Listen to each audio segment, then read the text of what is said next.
Viens, Esprit Saint, sanctificateur, Dieu d'amour, toi qui as comblé de grâce la Vierge Marie, qui a transformé prodigieusement le cœur des apôtres, qui a doué le miraculeux héroïsme des martyrs. Viens nous sanctifier, illumine notre esprit, fortifie notre volonté, purifie notre conscience, rectifie notre jugement, enrage notre cœur et préserve-nous du malheur de résister à tes inspirations. Amen. Ô épouse immaculée de l'Esprit Saint, obtiens-nous ta fidélité à toutes les inspirations de la grâce. Amen. Cœur sacré de Jésus, ô Marie conçue sans péché, Saint Joseph, Sainte Thérèse, Saint Jean de la Croix, Saint-Esprit, Amen. Okay.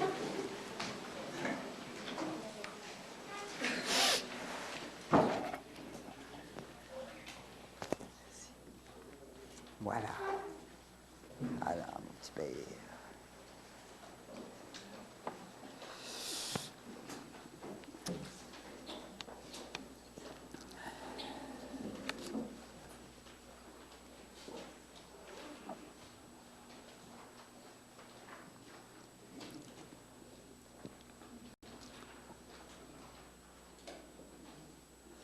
La fameuse question, les dons du Saint-Esprit.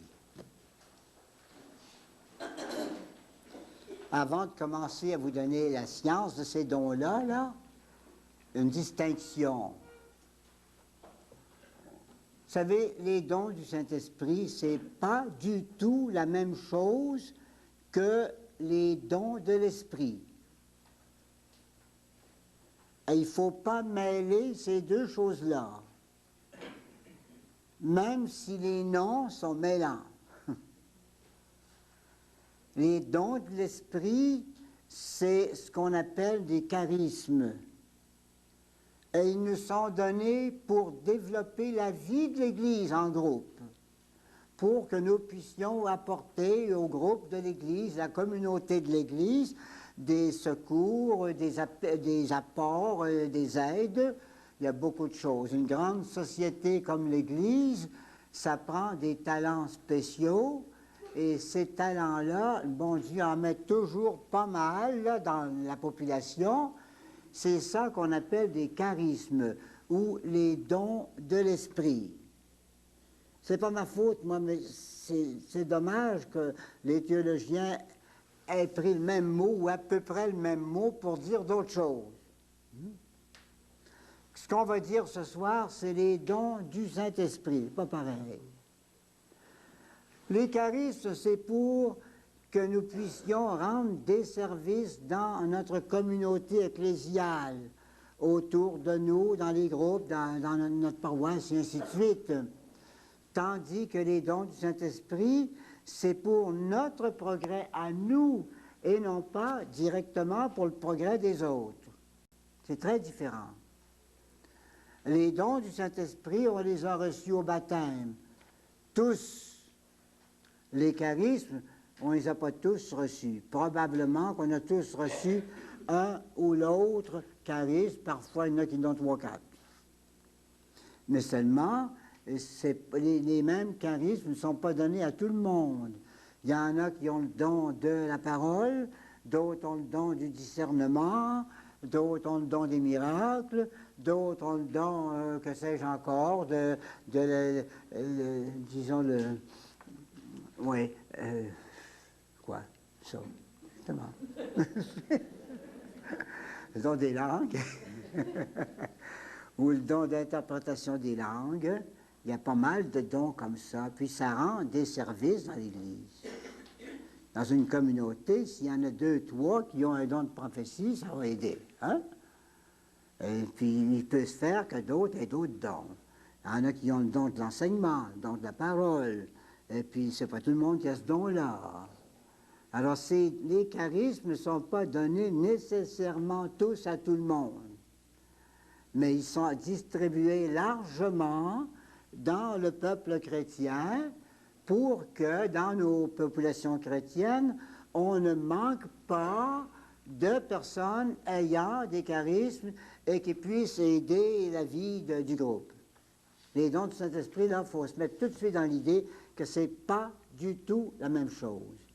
Les dons du Saint-Esprit, au baptême, tout de suite, on les a tous reçus. Et tous les ont tous reçus. Et dès le baptême. Ils sont au nombre de 7. Ils s'appellent, dans la Bible, ils s'appellent esprits. Ben, on est accoutumé à dire les dons du Saint-Esprit. Dans la Bible, on dit esprit de sagesse, esprit d'intelligence, esprit de science, esprit de piété, esprit de conseil, esprit de justice ou de piété, esprit de force, de courage, et esprit de crainte de Dieu. Ce sont ceux-là. Là. Il s'agit de ça. Il ne s'agit pas donc de voir ce soir et dans nos cours qui viennent comment faire marcher nos groupes de prière. Ça, c'est correct. Vous en avez des charismes, profitez-en. Mais ce soir, c'est pas ça. Il s'agit de voir comment faire marcher l'autre dans la vie spirituelle, comment progresser, comment profiter des secours du Saint-Esprit. Alors, on est dans cette ligne-là. Là. C'est par les dons du Saint-Esprit, ceux-là, là, que la sagesse d'amour, c'était notre dernier cours, hein, que la sagesse d'amour, dis-je, intervient directement dans la vie de l'âme. Il y a des grâces qui nous arrivent à travers l'enseignement de l'Église, à travers différentes petites inspirations, mais il y a aussi des grâces qui nous arrivent directement du Seigneur, et pour faire passer ces grâces directement du Seigneur, nous avons les dons du Saint-Esprit. Bon, c'est un premier petit défrichement. On va le défricher encore. Pas mal de choses à dire. La nature. Les notions, là, dans les notions ou la nature, qu'est-ce que c'est? On va dire leur définition. Ensuite, on va comparer les dons avec les vertus chrétiennes, et en comparant avec les dons et vertus, on verra les ressemblances et les différences. Après ça, nous aurons pas mal de choses. La distinction des dons entre eux. Ça, les gens ont coutume de s'intéresser pas mal à ça. Quelle est la différence entre un don et un autre? Ou si vous voulez, c'est la description de ces dons-là avec de quoi les remarquer quand ça passe. Hein? Il y a ça, distinction des dons entre eux. Puis, pour finir, vers la fin du cours, il y aura une réflexion un peu détaillée sur l'expérience des dons du Saint-Esprit, l'expérience qu'on peut avoir de ces dons-là. Bon, tenez-vous bien, ce soir, je vous fais faire un petit cours de latin. Qu'est-ce que les dons du Saint-Esprit? D'après saint Thomas d'Aquin, ce sont des habitus, pas des habitudes, des habitus. Quelle différence! Quelle différence! Un habitus, c'est un talent. Une habitude, c'est une certaine facilité qu'on a lorsqu'on exerce souvent son talent. Prenez, par exemple, dans une famille, c'est tous des chanteurs. Le papa, la maman, puis les ancêtres, puis les oncles, puis les tantes, tout le monde chante. Famille des Gravelles à Québec, par exemple, ou Richard Vinrault. Tout le monde chante. Alors, même quand ils viennent au monde, qui ne sont pas encore bien développés, ils ont tous l'habitus. Mais s'ils veulent avoir l'habitude, il va falloir qu'ils s'exercent. Alors, les parents vont dire, ben chante. Ça ne se développe pas tout seul, ça. Chante, puis ça va développer le talent que le Seigneur t'a donné. là, vous aurez une habitude. Il y a des gens qui ont un très beau talent. Vous leur demandez de chanter, par exemple. Ils vont dire, ben tu sais, là, j'ai pas l'habitude. Tu n'as pas l'habitude, mais tu as l'habitude. Force un peu. Bon. Alors, ce sont des habitus. Qu'est-ce que c'est, ça? Ce sont des qualités permanentes, surnaturelles. Des qualités qu'on a en nous autres. Hein?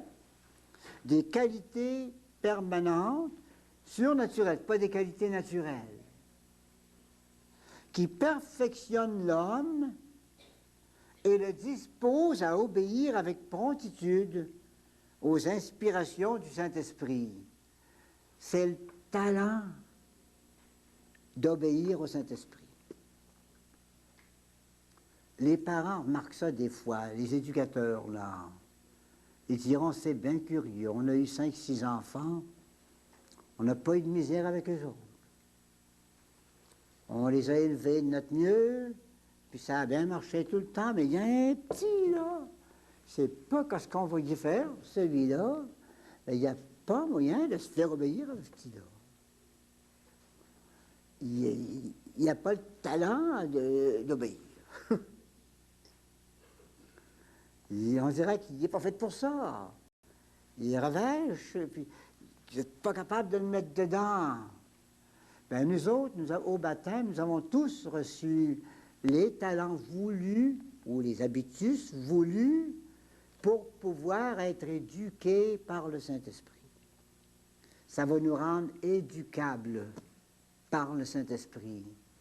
Ça va nous rendre enseignables par le Saint-Esprit.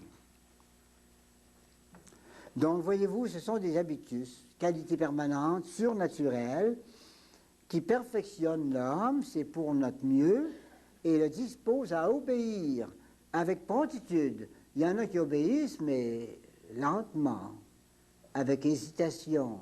Puis ça prend donc du temps avant de leur faire dire oui. Oui.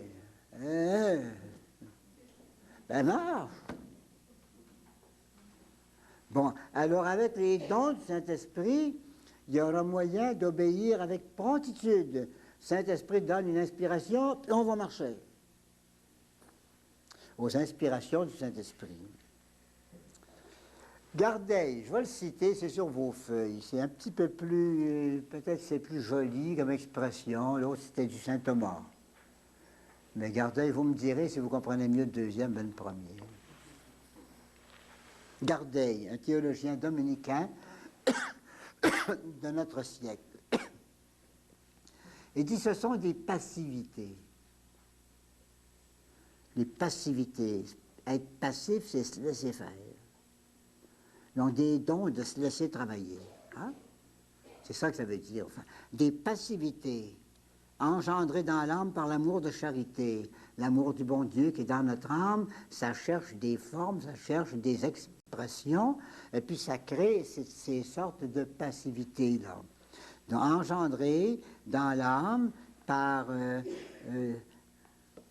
l'amour de charité et transformées par l'Esprit Saint en point d'appui permanent pour ces opérations directes dans l'âme. En d'autres mots, si vous voulez une expression plus proche de nous, ce sont des installations. C'est installé en nous des passivités. Avec ces passivités-là, il y aura moyen d'obéir aux inspirations du Saint-Esprit. Voulez-vous une expression assez proche de nous? Ce sont des... Comment est-ce qu'on appelle ça? Des radios.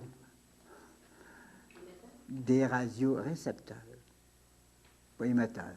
Hein? D'abord récepteurs. Hein? Radio-récepteur, ça veut dire que si un message passe, la radio va le prendre. Hein? Il y a des radios, ben ça griche. Hein? Et puis, mais ça, c'est de la haute fidélité. Alors, le message du Saint-Esprit passe, si vous voulez, une sorte d'inspiration, où on dit des fois une motion, Inspiration, c'est pour l'intelligence. Motion, c'est pour la volonté. Mais ça marche ensemble. Motion, ça veut dire des poussées. Vas-y. Envoie Charles, marche. Vas-y. C'est ça, des motions.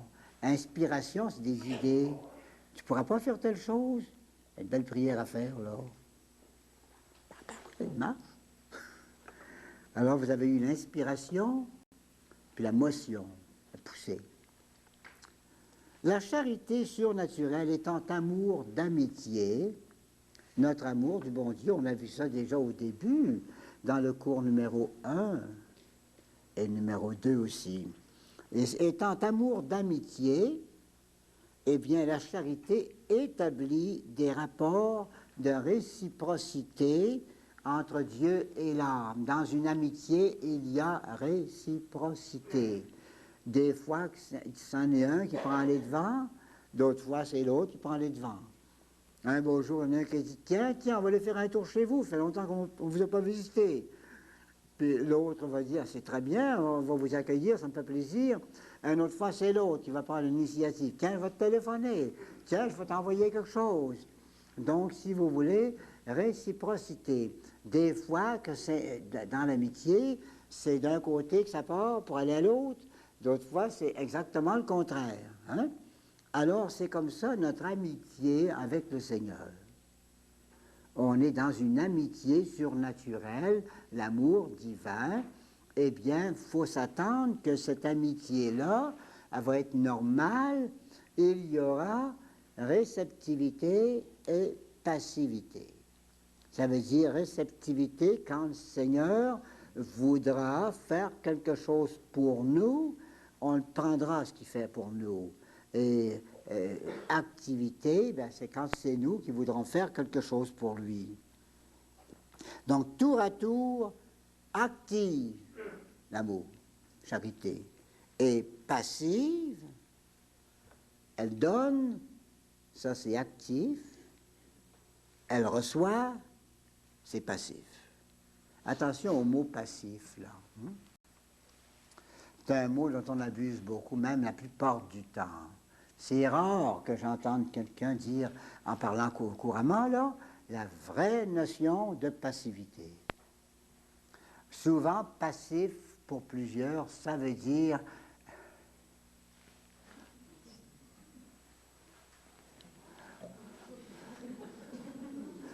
inactif, ça grouille pas, hein? On va dire, par exemple, cette classe-là, une sorte de classe que j'ai cette année, mais c'est passé. On a beau essayer d'envoyer un petit compas, hein? On dit c'est passif, mais c'est pas exact. Le mot est mal choisi. Ça, on devrait dire inactif, hein? Endormi.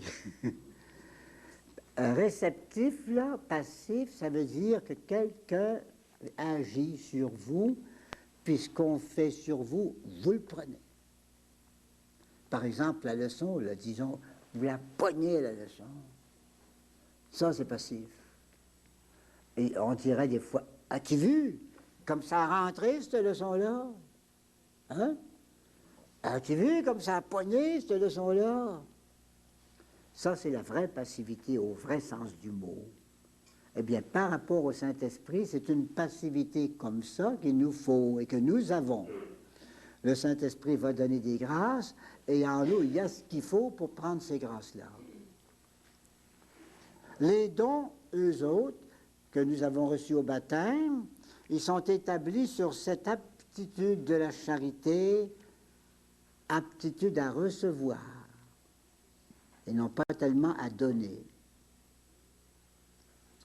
C'est des réceptivités, des passivités.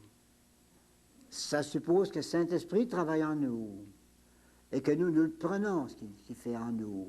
Nous recevons ça. Hein? Donc, des réceptivités.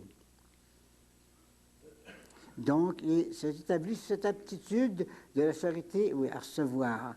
Ils sont des qualités permanentes, surnaturelles, constamment ouvertes à l'action de Dieu présente dans l'âme.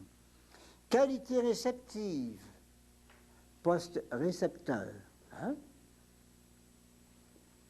Ils reçoivent, mais ça c'est beau, ils transmettent les lumières, l'émotion, bref, ils transmettent aussi l'action du Saint-Esprit.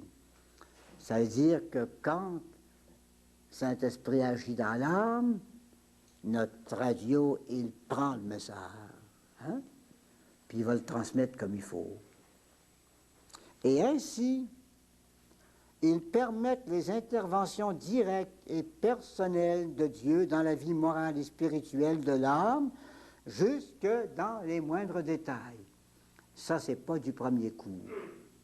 Mais quand quelqu'un est assez avancé dans la spiritualité, il est tellement assoupli sous l'action du Saint-Esprit qu'il en viendra à être mu continuellement ou à peu près continuellement par l'Esprit Saint. Le Saint-Esprit ne le lâche pas du matin au soir, puis il est toujours, si vous voulez, sous le souffle de l'Esprit.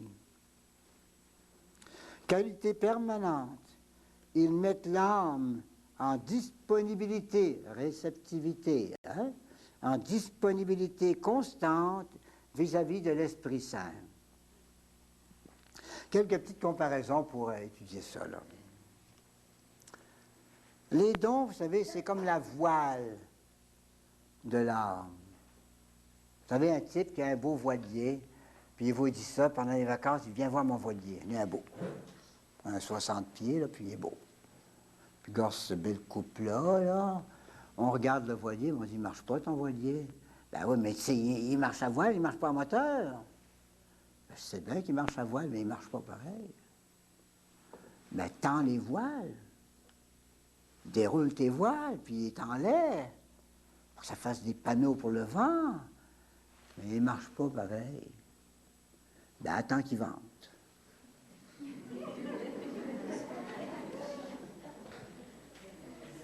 Un bateau à voile, c'est ça, hein? Attends qu'il vente. S'il ne vente pas, il ne marchera pas. Mais c'est pareil ici. Le bateau, c'est nous autres, là. Les dons, c'est nos voiles. Il paraît qu'on en a 7. C'est nos voiles, les 7 dons. Puis pour que ça marche, il faut le souffle de l'Esprit Saint. Alors il va nous emporter par un souffle de puissance, de force, de patience. C'est le don de force. Il va nous emporter vers le Père par un souffle de piété. Et alors ce souffle-là va vous faire comprendre comment le prochain, c'est un enfant de Dieu comme nous autres. C'est beau. Alors ainsi de suite. La harpe, c'est encore une belle affaire, ça, ou le piano. De plus en plus, je prends cette comparaison-là. Je suppose un garçon, très bon pianiste. Actuellement, je pense à un qui a déjà vieilli un peu, mais il reste pas loin d'ici.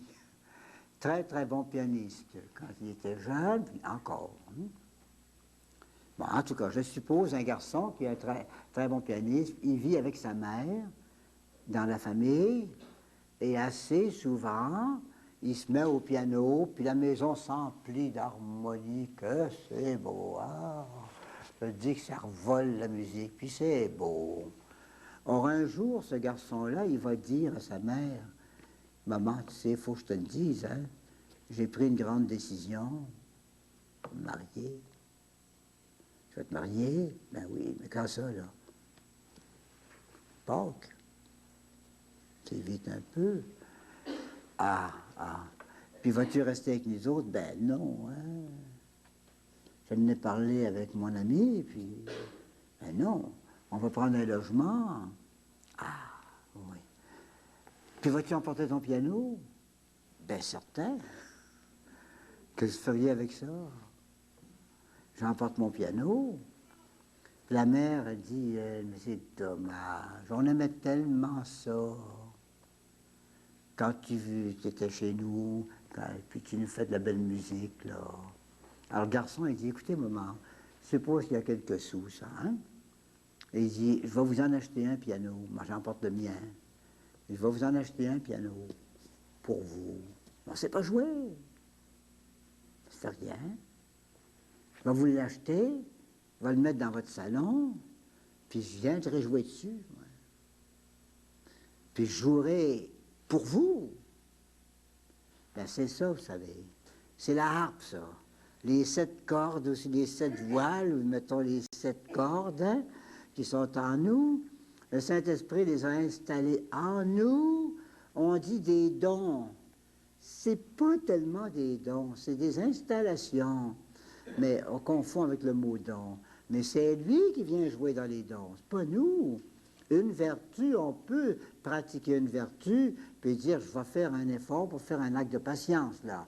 Je vais faire mon possible pour faire un acte d'endurance et de persévérance. Je vais essayer.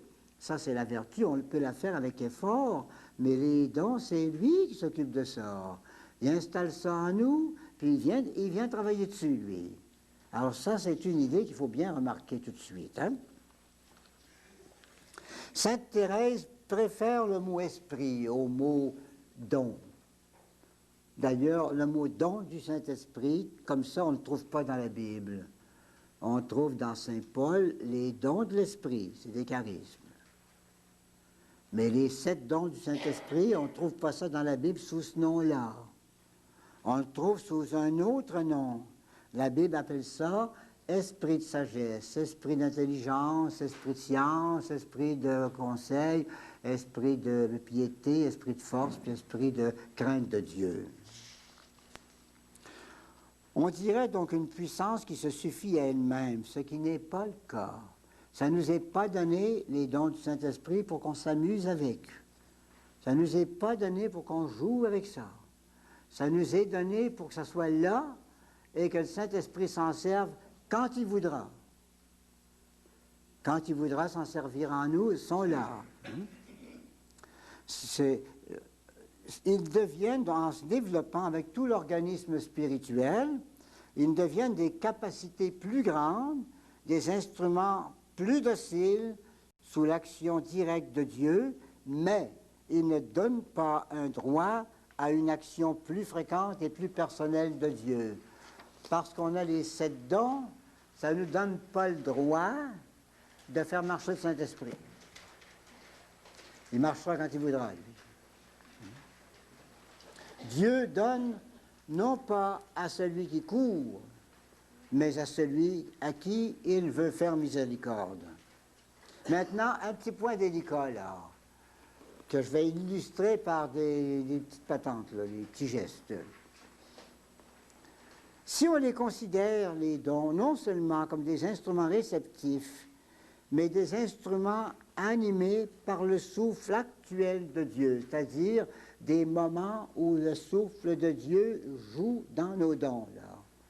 Eh bien, alors, ils sont à la fois des souplesses et des énergies, des docilités et des forces qui rendent l'âme plus passive sous la main de Dieu et en même temps plus active à le suivre et à faire ses œuvres. Une comparaison, un violon dans la main d'un artiste. On dit, il joue bien ce violon-là. C'est un beau Stradivarius, il joue pas pantoute. Il est dans sa boîte puis il ne grouille pas. Hein? Mais si l'artiste le prend dans sa main, on va se dire, l'artiste, il joue bien. Du violon. Saisissez, là? Puis si l'artiste joue bien du violon, on va dire, le violon joue bien. Parce qu'il est guidé par un bon artiste. Hein? Il y a des choses, des prouesses qu'on voit faire aux artistes dans les grands concertos, les grands concerts. Mon Dieu, c'est incroyable tout ce qu'ils font avec leur violon. Incroyable! Puis ces petits violons-là qui vont faire tout ça, oui, parce qu'il est animé par la main d'un artiste. Alors l'artiste, il a la main ferme, il a un beau jeu, mais le violon, lui, il a une réceptivité. Si c'était un vieux violon de 3 piastres et demi, ça ne jouerait pas bien gros, cette affaire-là. Hein? En solo, dans un concert, hein? Et il n'y a pas de réceptivité. ça sonne pas. Ça résonne pas, cette affaire-là. Tandis que l'autre, ouf, une note bien sonnée, là. Ouf. Ben vous, il y a les deux là-dedans. Il y a celui qui joue, puis il y a le violon qui joue, qui est joué. On dit qu'il joue, c'est une façon de parler. Il ne joue pas le violon.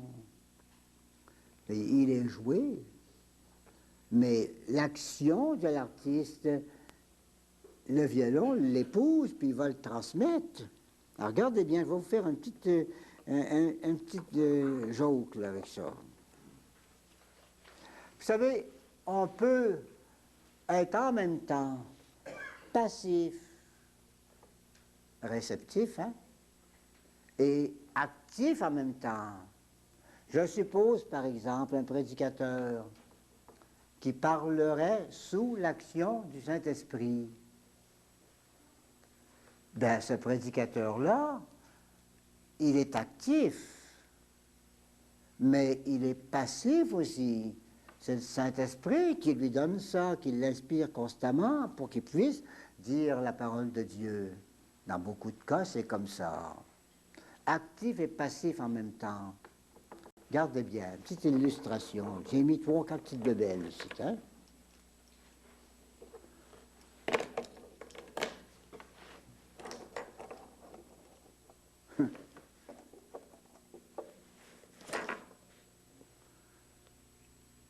Remarquez, j'ai donné une poussée à ça, hein? Ce morceau-là. Comment ça se fait que les autres sont partis? C'est parce que lui, il a transmis ma poussée. Alors, il a poussé l'autre. Puis le troisième, il a été poussé par le deuxième. Puis le quatrième, il a été poussé par le troisième. Poussé, puis poussé, il a marché. Regardez bien.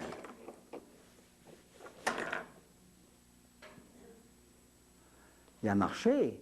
Alors lui, est-il actif ou passif?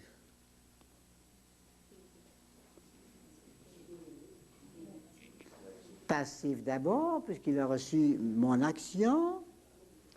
Actif, puisqu'il a transmis mon action. Hein? Le deuxième, lui, passif et actif, la même chose. Le troisième, même chose. Puis le quatrième, passif seulement. Ça va? Alors, il y a bien des choses comme ça dans la vie, hein, qui marchent sous l'activité. On va être poussé par l'esprit, mais on va être poussé à faire quelque chose. C'est quand même le Saint-Esprit. Mais on ne peut pas faire quelque chose sans les dons du Saint-Esprit, des choses vraiment spirituelles, avancées. Donc, le Saint-Esprit, lui, il vous donne la poussée, vous la recevez, et si c'est une question d'activité d'Église, bien vous la transmettez à votre tour, et puis vous en faites une activité, mais une activité poussée par le Saint-Esprit.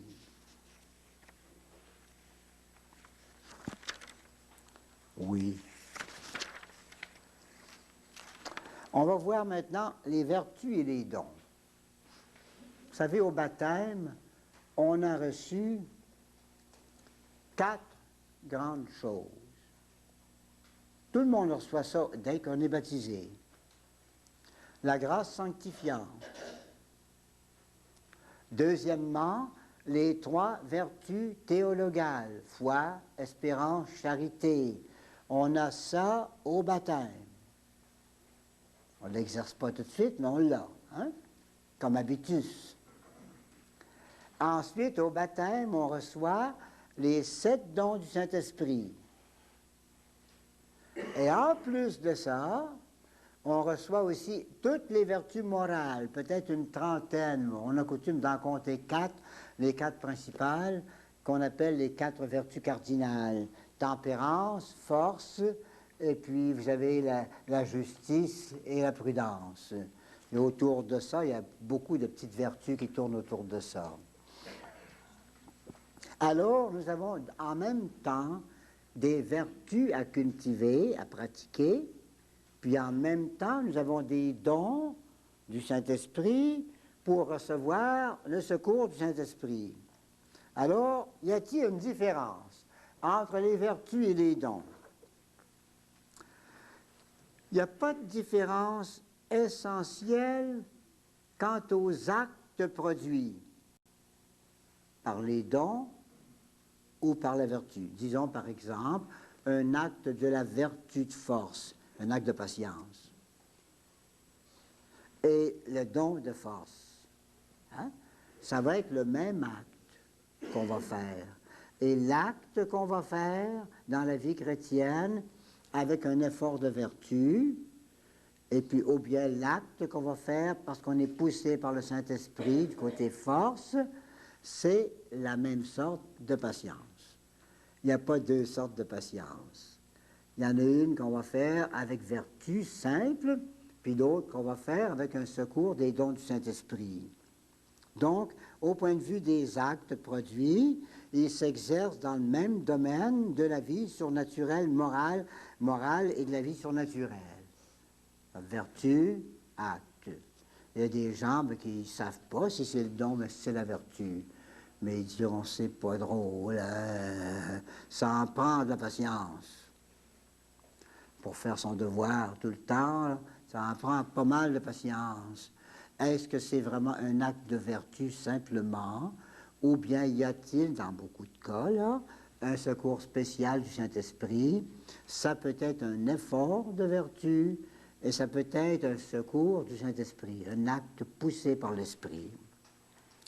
La différence, non, si vous voulez, mais les actes qui procèdent des dons sont marqués d'un caractère spécial de difficulté qui justifie l'intervention divine. C'est parce que c'est plus difficile que Dieu vient nous aider par les dons.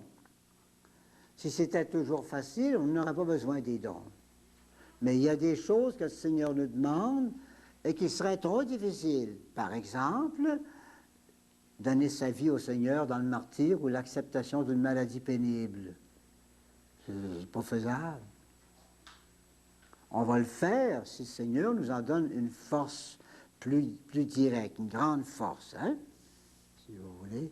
Et il y a des actes difficiles et on ne passera pas à travers si les dons ne sont pas mis en activité. Ou encore des actes qui portent un cachet de perfection qui dévoile cette intervention de Dieu. Donc, dans deux cas, le Saint-Esprit vient nous aider dans la vertu par les dons, quand ce serait trop difficile ou quand ce serait trop élevé. Je vais prendre une comparaison, là. Je suppose un beau petit bonhomme. Un beau petit gars, là. 2 ans à peu près. Puis le dimanche, les parents l'ont trimé comme il faut, puis ils l'ont bien habillé, puis il vous dit qu'il flash, il est bien arrangé. Puis on dit, là, on va aller voir grand-maman. Hein? Ah oui, grand-maman. Alors il part avec son papa et sa maman. Les 2 petites mains en l'air. Hein? Les autres, ils tiennent le petit par la main chaque bord. Et puis ils lui disent, t'es un homme, ça. Notre petit Martin, c'est un homme. Il marche, capable de marcher, lui. Capable de marcher. On s'en va voir grand-maman. Hein? Un petit soldat, hein? Donc, si vous voulez, il marche lui-même. Mais il est aidé par ses parents. Mais allez pas lui dire. Allez pas lui dire, c'est ton papa et ta maman qui te font marcher. Ah ben non, marche tout seul, moi. Alors, voyez-vous, ça, c'est pas trop difficile. Mais arrive un moment, là, dans la rue, les ouvriers ont crevé la rue, il y a un grand fossé, des creux, puis c'est plein d'eau puis de vase, cette affaire-là, là. Le petit bonhomme n'est pas capable de sauter un trou pareil, hein? Alors son papa va le prendre dans ses bras, il va dire « Hop là! » Puis il l'amène de l'autre côté. Puis après ça, il le remet debout sur ses pieds. Hein? Donc, marche tout seul, lui. Mais une petite fois, il a eu besoin d'aide, hein? On arrive ensuite à l'autobus. Ben oui, pour aller voir grand-maman. Hein? Arrive à l'autobus, là. Oh, il n'est jamais capable de lever la jambe assez haut pour ça. Hein? La marche, là. Il ne peut pas monter à genoux. Alors son papa le prend encore. Hop, hop là! Puis il rentre encore. Donc, voyez-vous, 2 fois, là, il marchait seul, mais 2 fois, il a fallu une assistance spéciale de son papa. Autrement, il n'aurait pas réussi. C'était trop difficile ou c'était trop haut. La même chose dans la vie spirituelle. Il y a des actions qui seraient trop difficiles si le Saint-Esprit ne venait pas nous aider par des secours spéciaux, ou d'autres fois, ça serait trop élevé, une contemplation, par exemple. Alors, il faut qu'il vienne nous aider encore dans ce temps-là. Et pour recevoir ces secours du Seigneur, nous avons justement des réceptivités qui s'appellent les dons du Saint-Esprit. La différence n'est pas là. Elle est dans le mode d'opérer, la manière d'agir. Les vertus sont des puissances dont chacune a ses actes propres. Chaque vertu a ses actes. Prenez par exemple la force. C'est déjà un acte de force que de commencer comme il faut un travail. Pas l'embiner quand on commence. Ça, c'est un signe de force. C'est encore un acte de force, hein? Il y a beaucoup de choses comme ça dans la force, que de patienter. Et il faut être fort pour tenir sa patience. D'autres fois, il faut être fort pour tenir longtemps. Il y en a qui vont tenir quelque temps avec la vertu, puis après un certain temps, ils sont plus capables, là, ils lâcheraient tout. Hein? Alors, il faut de la force. Alors, voyez-vous, il y a plusieurs actes de la vertu de force. Comme il y a plusieurs actes de la vertu de prudence, disons. Vous les connaissez peut-être, ces actes-là. On les a bien mis en valeur il y a plusieurs années. On dit voir, juger, agir. Ce sont les actes de la vertu. C'est comme ça qu'on va pratiquer la prudence, hein? En voyant, en jugeant, puis en agissant. Alors, c'est dans les vertus ont chacune ses actes propres. Pour poser ces actes, la vertu surnaturelle emprunte à la faculté sur laquelle elle est greffée, ces opérations,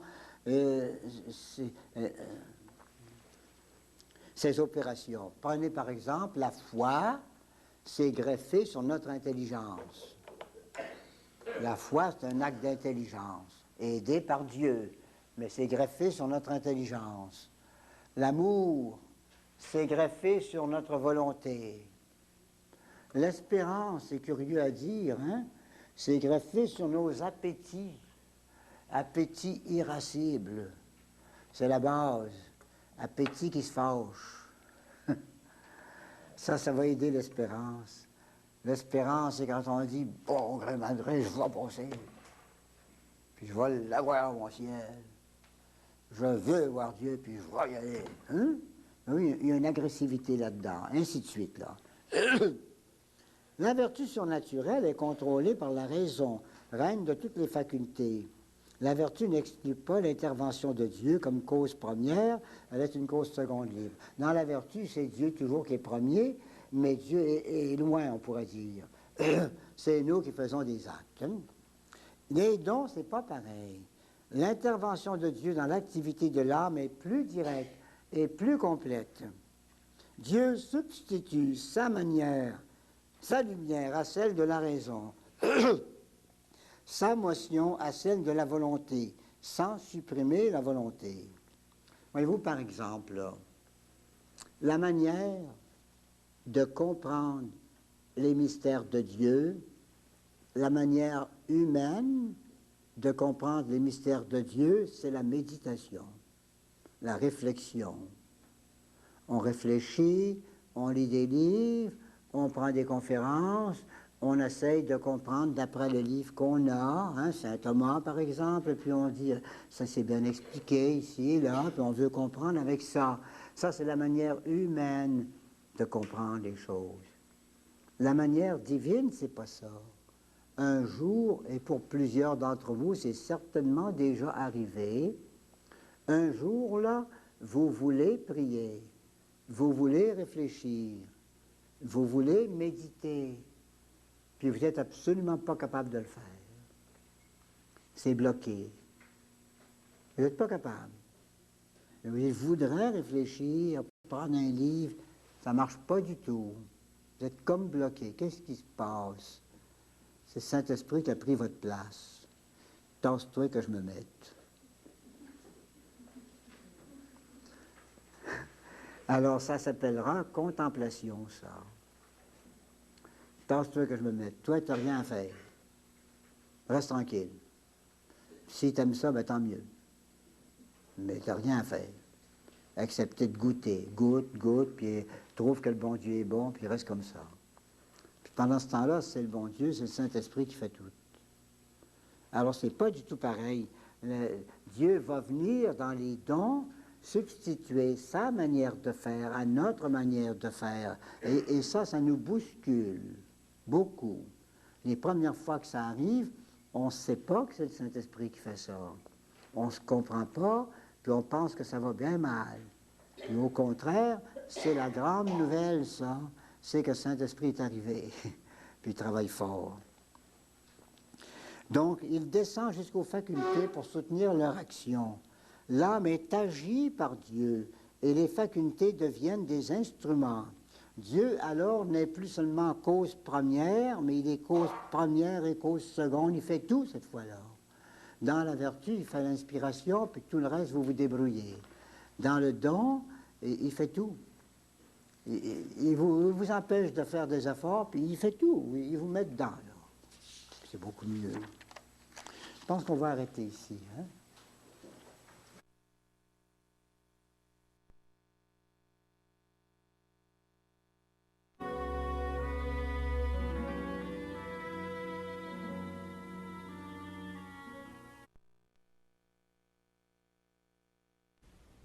Donc nous sommes à la page 2, 72, en bas. Hein? Les rapports entre les vertus et les dons. Les vertus aussi, ce sont des habitus.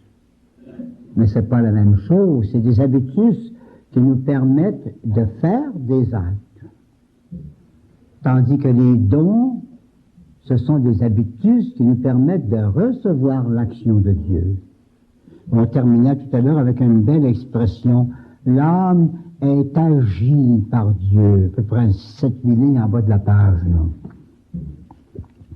Et les facultés deviennent des instruments. L'expression n'est pas française, mais ça ne me fatigue pas, ça, moi. Non. C'est parce qu'on ne peut pas traduire ça comme il faut en français. En français. En latin, ça va si bien. Y a-t-il des maîtresses d'école ici parmi vous autres? Vous savez, agir, hein? Agir, en français, c'est un verbe intransitif. On ne peut pas dire que j'agis une chose. On dit je fais une chose. Mais je ne peux pas dire j'agis. Je suis après à agir une table, hein? Je suis après à agir un devoir. On n'agit pas. C'est un verbe intransitif. Par conséquent, un verbe intransitif n'a pas de complément direct. Et puis, il ne peut pas se mettre au passif. Il ne peut pas mettre « je suis agi », c'est pas français. Mais en latin, c'est correct. J'allais dire en latin, c'est français. En latin, c'est correct, parce que le verbe « agir » en latin, c'est un verbe transitif. Et on peut dire « j'agis une chose ». C'est l'esprit latin, pas l'esprit français. Et comme saint Paul a dit, cette vigoureuse expression-là, je l'aime beaucoup, l'expression. D'ailleurs, je ne suis pas tout seul. Il y a longtemps que les spécialistes prennent l'expression de saint Paul et disent « tant pis pour la grammaire. Hein? L'âme est agie par Dieu. Dieu travaille en elle. » On a essayé des mots. On pourrait dire, par exemple, l'âme est sous l'action du Saint-Esprit. C'est compliqué. Hein? Il y en a qui ont trouvé une très belle expression moderne. Ils ont dit l'âme, elle est sous la mouvance du Saint-Esprit. Oh, c'est poétique, ça. Non, c'est beau, mais c'est vague. C'est vague. Ça n'a pas la vigueur du mot de Saint Paul, là, qui est agi par le Saint-Esprit. Il travaille. Tu es travaillé par le Saint-Esprit. Il est après de travailler, là. C'est l'expression Saint Paul. Hein?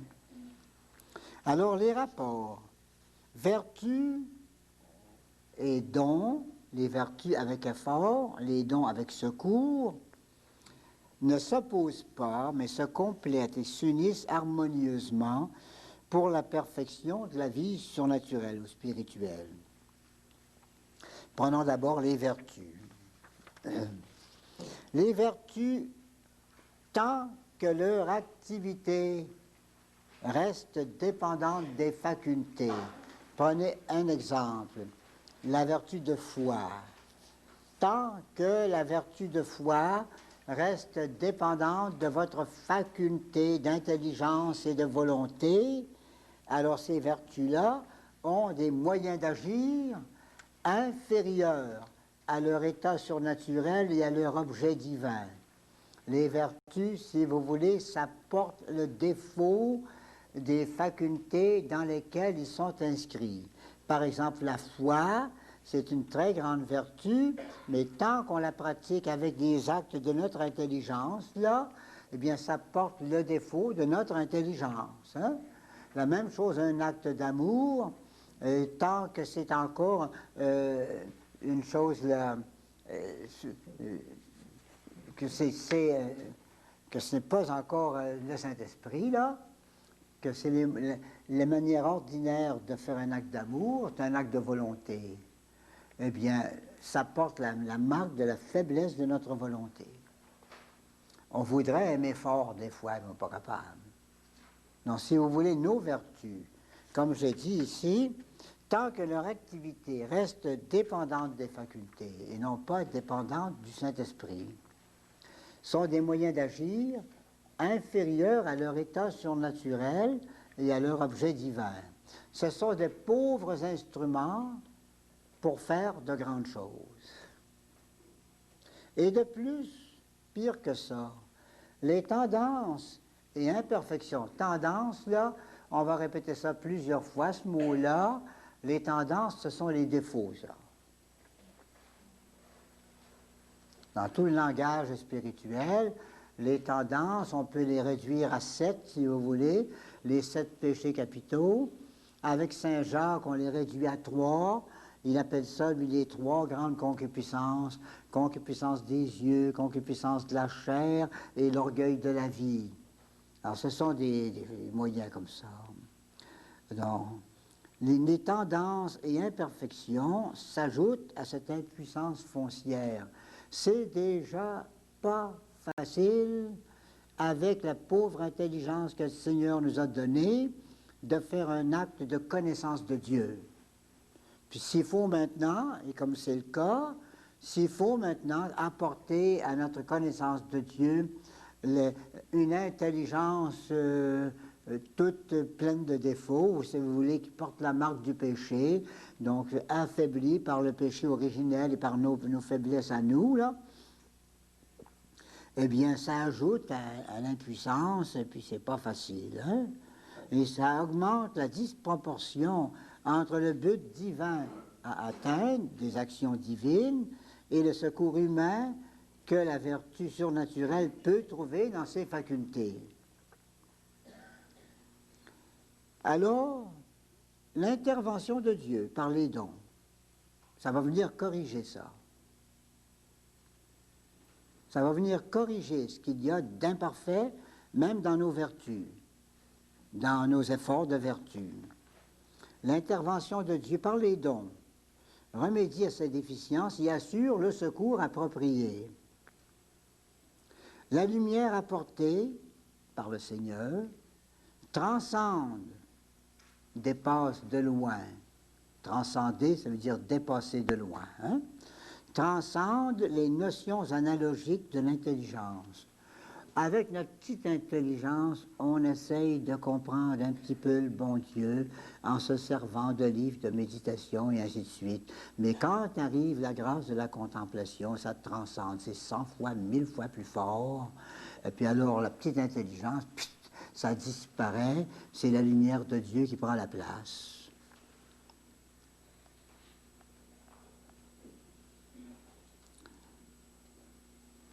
Les vertus sont libérées quand les dons marchent, là.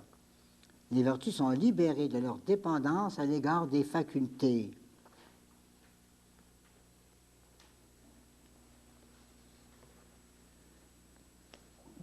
Et posent leurs actes propres en perfection, si les dons sont là. Par exemple, la foi, recevant par le don d'intelligence une lumière sur Dieu, adhère parfaitement à son objet divin et se repose paisiblement en son obscurité qui lui devient savoureuse. Qu'est-ce que c'est que ça? C'est la contemplation, ça. Vous avez un livre de méditation, puis là, tout à coup, ça ne marche pas. Mais le Saint-Esprit arrive, puis là, il va vous donner un secours par le don d'intelligence, secours sur Dieu, lumière sur Dieu, et alors, vous allez vous reposer dans cette lumière-là. Lumière qui nous éblouit, on ne comprend rien. La contemplation, vous savez, là, trompez-vous pas, hein? C'est pas la même chose que des visions, ça. Une vision, c'est clair, puis ça dure quelques secondes, hein? Mais la contemplation, c'est pas clair. Ou si vous voulez, c'est une clarté qui vous aveugle. Alors ça, c'est aveuglant, vous ne voyez rien. Vous ne comprenez pas le livre, vous n'êtes pas capable de réfléchir, mais comme disent ceux qui contemplent là, ils diront, eh bien mon père, je comprends rien, mais j'aime ça.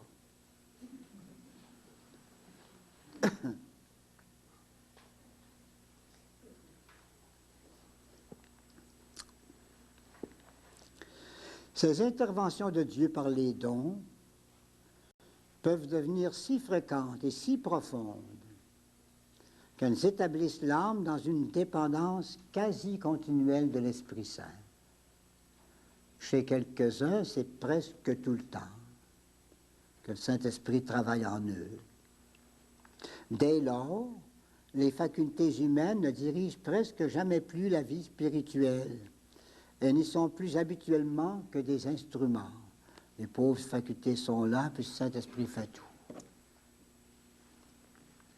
L'activité même des vertus semble passer au second plan, tellement la vie spirituelle est devenue divine. Chez les vrais contemplatifs, là, si vous analysez leur vie, vous verrez qu'ils sont patients, qu'ils sont doux, qu'ils sont humbles, qu'ils sont... Oui, qu'ils ont beaucoup de grosses qualités, de grandes qualités, là. Hein?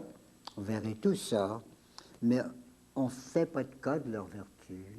On dirait que leur contemplation, ça a pris la place de tout, là. Quand Dieu les éclaire, ils sont là-dedans, puis on n'en parle plus des actes de vertu.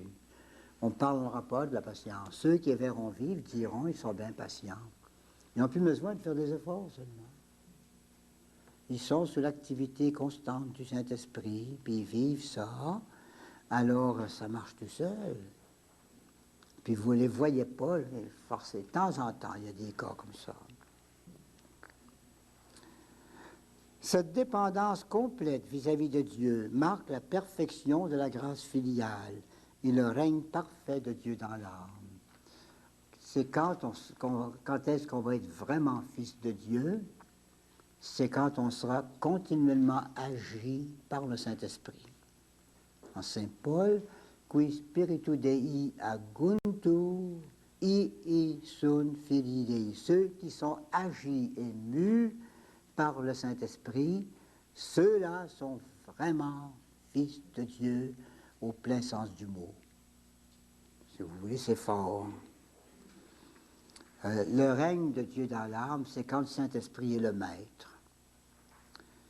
En cet état si élevé, l'âme est habituellement éveillée, consciente. sous l'action de Dieu et y coopère avec abandon.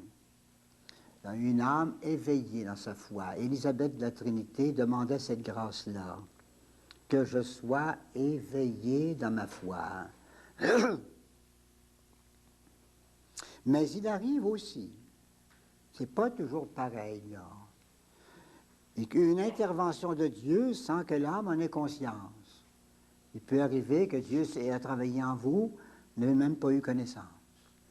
Puis ça a travaillé fort. Et d'autres fois aussi, l'intervention de Dieu produit un choc dans les facultés et on perd connaissance. Mais pendant cette perte de sens, l'union mystique ou l'extase, l'âme est merveilleusement enrichie. Parfois, la grâce va arriver très fort, ça cogne, puis on perd connaissance. Faites-le pas exprès, par exemple, hein, perdre connaissance.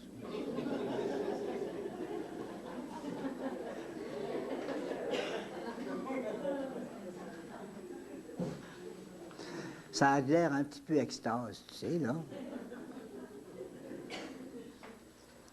Attendez que ça cogne fort. Cognez-vous pas tout seul, hein? Et souvent, dans ces états-là, par exemple, une demi-heure où on est sans connaissance, eh bien, on a toutes sortes de belles grâces qui rentrent dans l'âme pendant ce temps-là, puis on n'a pas connaissance.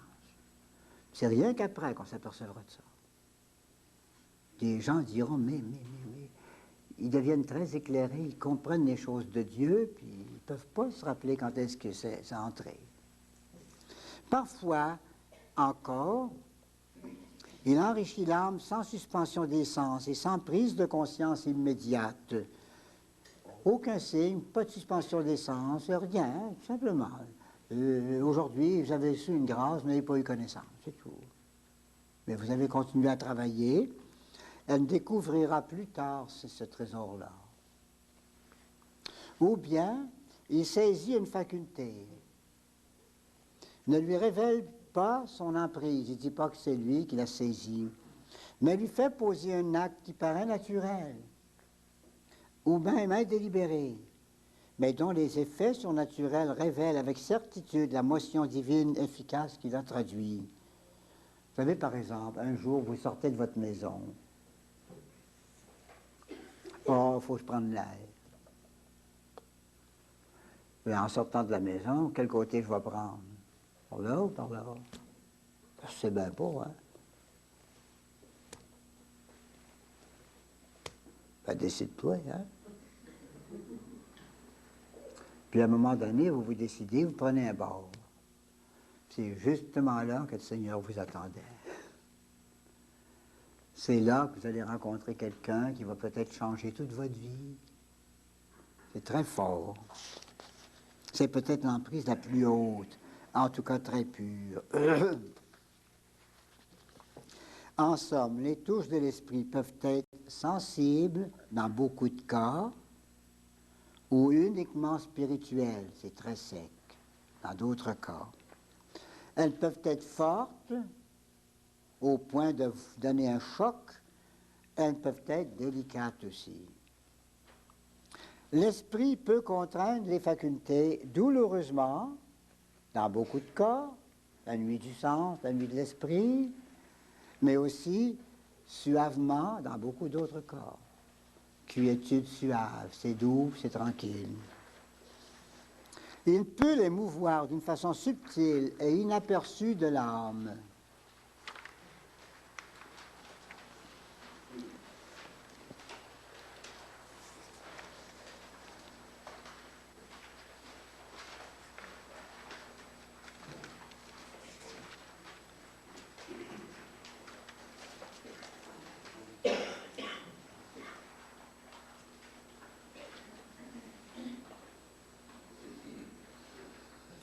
Nous abordons une partie plus facile, là. La page 4, 74. La distinction des dons entre eux, pour permettre de les reconnaître, plus ou moins. Hein? Il y a des livres là-dessus, L'âme sanctifiée par les dons du Saint-Esprit, il y a un autre livre, Gardet, il y a plusieurs autres livres. Père Philippon, dans son livre sur Élisabeth de la Trinité, et qui explique les dons l'un après l'autre.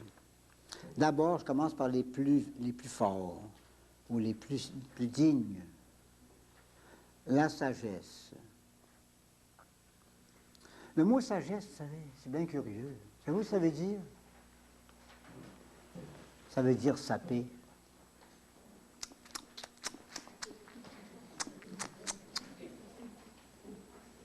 Les petits enfants qui mangent en sapant. Le sens du mot, c'est ça. Recta sapere.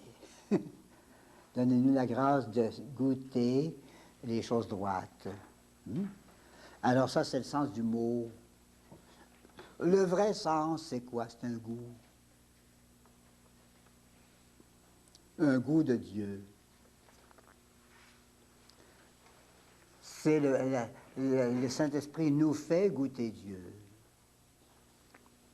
La sagesse pénètre dans les vérités divines, non pas pour dissiper leur obscurité, elle ne les rendra pas plus claires, les vérités, mais pour les savourer.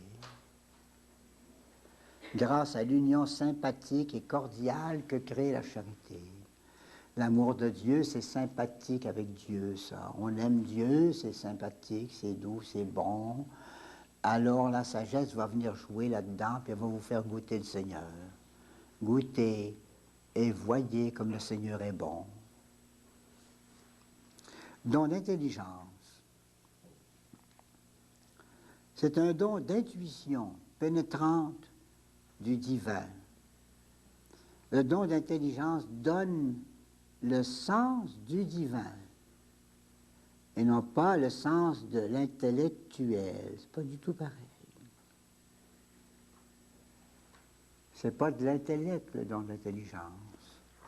Si vous voulez, c'est pas l'entendement, la raison, c'est pas ça du tout. C'est pas là que ça marche. C'est dans l'intelligence profonde. Deuxième profondeur. Là. C'est une vertu intuitive, c'est une force plutôt intuitive. C'est une intuition. Et ça vous donne le sens du divin. Vous regardez les choses de Dieu. Il y en a qui ne voient pas ça divin. Puis avec le don d'intelligence, on trouve Dieu. Ça maintient souvent l'âme, ça la maintient paisible sous les clartés aveuglantes. Il vous aveugle, puis le don d'intelligence vous fait rester là. On va passer une demi-heure à rien comprendre dans sa prière, puis on va rester là quand même. Puis on est après pénétré dans le Seigneur, comme si on voulait comprendre, mais on ne comprend pas. Devant, par exemple, la Sainte Eucharistie, hein? On regarde ce mystère-là. Pas facile, ce mystère-là, c'est un très grand mystère. On se met devant. Puis il y en a qui ont passé des milliers d'heures devant Saint-Sacrement exposé. Puis ils restent là, tout simplement. Hein? Et puis c'est aveuglant. Ils ne savent plus quoi penser, ils ne savent plus quoi dire, mais ils sont heureux. Le don d'intelligence aussi aveugle. D'autres fois, il fait briller des lumières distinctes sur les objets secondaires de la foi. On appelle ça des lumières ou des inspirations, des grandes inspirations, parfois des visions.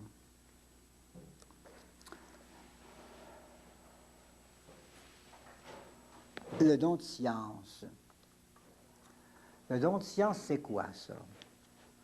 Ça veut dire qu'on est capable de trouver le bon Dieu dans la créature. Par exemple, je vous donne un exemple, je le prends fort un peu. Hein? C'est pas tout le monde qui va aller à la plage puis qui va trouver le bon Dieu. Hein? Ben, ça se peut, c'est un cas qui se peut, ça. Que quelqu'un va là, puis il est émerveillé devant cette mer, ce sable, et ces vagues, il est émerveillé devant ça. Le don de science lui a fait comprendre que c'était le bon Dieu, qui se manifestait comme ça. Voulez-vous un très grand exemple? Saint François d'Assise. C'est vraiment le saint là, particulier de ce don de science. Lui qui voyait Dieu dans le feu, dans l'eau, hein, dans les astres, là, le soleil, puis son hymne au soleil. C'est beau, il trouvait du bon Dieu partout, même dans les animaux. C'était le don de science qui fait ça. Le don de conseil, ben, c'est un don qui nous conseille, quoi. C'est-à-dire qui éclaire nos délibérations en indiquant la solution. On se demande bien comment ça va tourner, puis tout à coup, la solution vous arrive, c'est ça que je vais faire. On appelle ça souvent des inspirations. Hein? Souvent, c'est ça qu'on appelle inspiration. C'est le don de conseil aussi qui parle dans le remords. Quand on n'a pas bien fait, là, le don de conseil va arriver, le Saint-Esprit, dans le don de conseil, il va dire, qu'est-ce que c'est que tu as fait là? Pas correct, ça. Okay. Ça fait juger, voyez-vous, qu'on s'est trompé. Aussi, c'est un don étrange, le don de conseil, qui empêche de faire des péchés. Il y a des fois, vous savez, vous n'êtes pas capable de ne pas pécher. Vous direz, je ne veux pas, mais je suis pris. Quelqu'un vient vous poser une question indiscrète. Bon, vous dites, j'ai pas le droit de mentir. Puis c'est pas bien fin de vous poser une question indiscrète. Ben, vous devez l'envoyer promener. Veux-tu bien me ficher à la paix, mais pas me dire, pas bon non plus, ça. Ou bien peut-être, dans un silence, manquer de discrétion. On ne sait plus. Puis on ne voudrait pas pécher. Puis alors, d'un conseil, il va arriver avec le mot juste. Je vous donne un exemple. Très fameux, Saint Athanase, évêque d'Alexandrie. Saint Athanase était persécuté par l'empereur Théodose. Il était persécuté. Alors il fuyait sur un bateau, sur la Méditerranée, là, avec quelques prêtres déguisés. Puis comme on s'en allait sur le bateau, tout à coup, on a vu arriver un autre bateau. Puis les hommes de Saint Athanase ont dit, « Mon Seigneur, vous êtes fini ici à la police. C'est la police de l'empereur, ça. C'est fini. Qu'est-ce qu'on va faire? » Saint Athanase dit, « Énervez-vous pas. Approchez-vous de l'autre bateau. » On s'approche un peu, puis là, il crie, « Cherchez-vous quelqu'un? » « Oui! On cherche un certain Athanase, évêque. » Eh bien, tout ce que je peux vous dire, c'est qu'il y a quelques minutes à peine, il était justement là où vous êtes. Ils ont dit, on l'a manqué.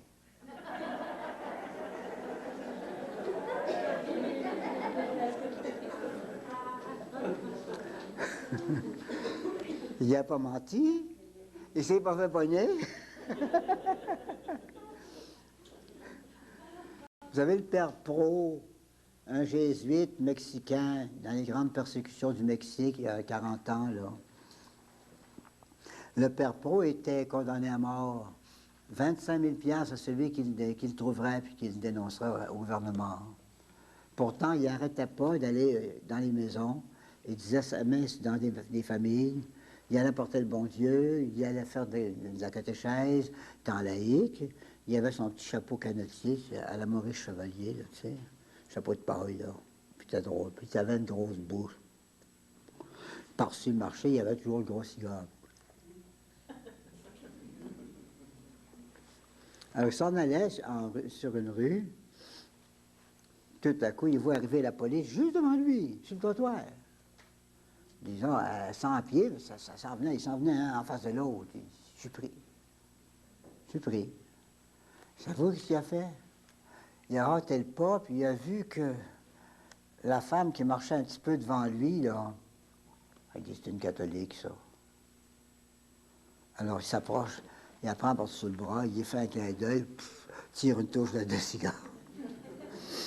Il passe à côté de la police. La police le regarde en passant, il dit, maudit qu'il y ressemble.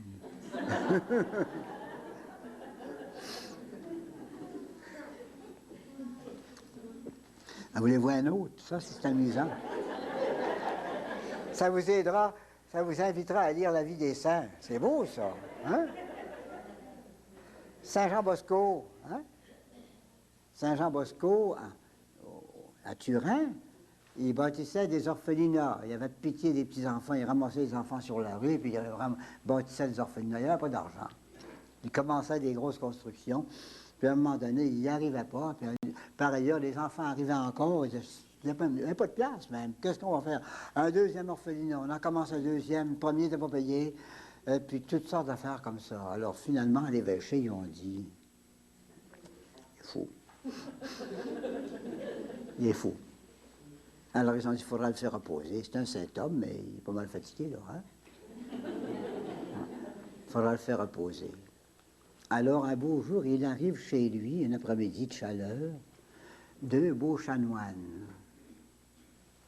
En habit rouge, là, manteau rouge. La voiture, une belle voiture qui passe devant chez lui. Bon père Don Bosco, mon Dieu, comment est-ce que ça va? Ben, il dit, ça va bien. Mais il dit, qu'est-ce qui me vaut votre visite? Deux chanoines. Ils ont dit, vous savez, on a pensé que vous auriez besoin peut-être un peu de repos, là. Vous êtes tellement occupé, hein? Votre accord. On s'est dit, il faut le sortir, cet homme-là, un peu, il faut le sortir un peu. Alors, on a pensé, il faut faire une belle petite promenade, hein, en voiture. On va aller à la campagne un peu, revenir. Puis, ils avaient dit, à l'asile, ils avaient dit, on va vous l'amener. Puis, quand il sera embarqué dans la voiture, là, ils avaient dit au charretier, quand on criera « marche », là, tu t'occupes de rien, tu fouettes, puis on part, hein? Alors, il dit, vous allez monter dans ma voiture, notre voiture. Don Bosco dit, mais non, allons donc. Il dit, pas moi, avant des chanoines, montez les premiers, je vous en prie. Hein? C'est à vous à monter les premiers, n'est-ce pas? Hein? Ils se sont regardés un petit peu de travers en disant, oui, oh, c'est rien ça, on va le laisser monter, puis aussitôt qu'ils sont montés, on va sauter en bas. Hein? Alors, les deux chanoines montent dans la voiture, puis là, c'est Saint Jean Bosco qui te lâche un cri, « Marche! » La voiture part, puis on arrive à l'asile, puis le gardien était dans la porte, il dit, « Comment, il y en a deux? »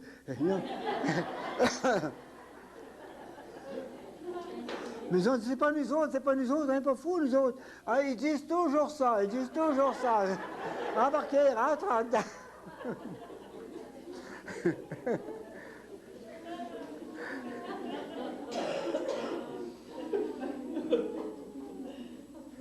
D'autres conseils. C'est ça le don de conseil. Ça va dans tous les petits détails. Tous les petits détails. Ça vous lâche pas. C'est ce que j'appellerais, moi, le don de la minute présente. Quand on est vraiment sous le Saint-Esprit, ça peut vous mener tout le temps. Vous savez, puis vous empêcherez des mensonges avec ça. Prenez par exemple, hein, un homme est sur la rue, puis il marche tranquillement. En fait, il s'en va chez Madame Intel faire une commission.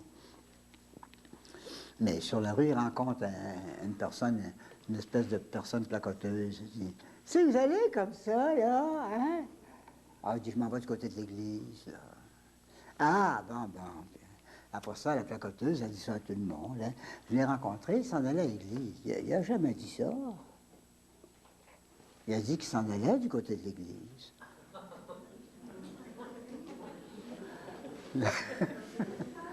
Il n'a jamais dit ça, qu'il allait à l'église. Hein? Alors, voyez-vous, on peut éviter un tas de petites niaiseries puis de petites histoires avec le don de conseil si on marche bien avec le Saint-Esprit. Le don de piété, ça peut surprendre un peu. C'est le don de la charité fraternelle.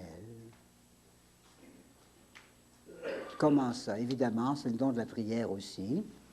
La prière, quand on dit la piété, c'est le sens de la famille de Dieu. Mais ça se groupe autour du mot Père.